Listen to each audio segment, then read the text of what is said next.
Iran, America, ইসরায়েলের মধ্যে উত্তেজনা এখন বিনখোলা গ্রেনেডের মতো, যেকোনো সময় বিস্ফোরণ। ইরান সাফ জানিয়ে দিয়েছে, গায়ে টোকা লাগলে তারা শুধু মারবে না, মধ্যপ্রাচ্যের মানচিত্রই বদলে দেবে।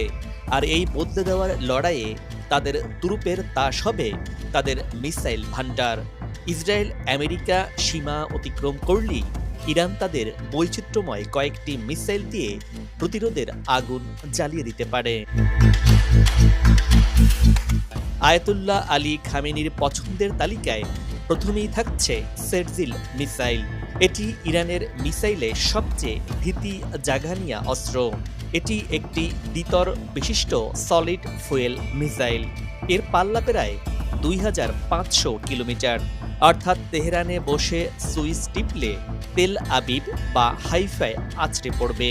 এই মিসাইলটি কঠিন জ্বালানিতে চলে, তাই এটি দ্রুত লঞ্চ করা যায়। আমেরিকান স্যাটেলাইট কিছু বুঝে ওঠার আগেই এটি আকাশে দ্রুত গতিতে উড়ে যাবে। ইরানের মিসাইলের আরেকটি মহা অস্ত্র হল খাইবার শেকান। ইরানের তৈরি তৃতীয় প্রজন্মের কঠিন জ্বালানি চালিত মাঝারি পাল্লার ব্যালিস্টিক ক্ষেপণাস্ত্র, যা মূলত Islamic revolutionary guard corps IRGC দ্বারা ব্যবহৃত হয়।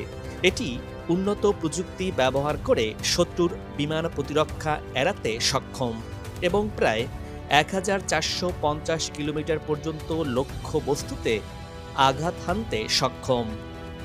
ইসরায়েলের আয়রন ডোম বা অ্যারো সিস্টেমকে ফাঁকি দেওয়ার জন্য এই বিশেষভাবে এটি তৈরি করা হয়।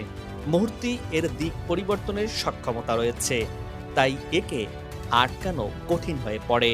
এটি ইরানের একটি আধুনিক ক্ষেপণাস্ত্র যা তাদের সামরিক সক্ষমতা বৃদ্ধি করেছে এবং সুনির্দিষ্ট লক্ষ্য বস্তুতে আঘাত হানার জন্য ডিজাইন করা হয়েছে, যা প্রচলিত প্রতিরক্ষা ব্যবস্থাকে ফাঁকি দিতেও সক্ষম।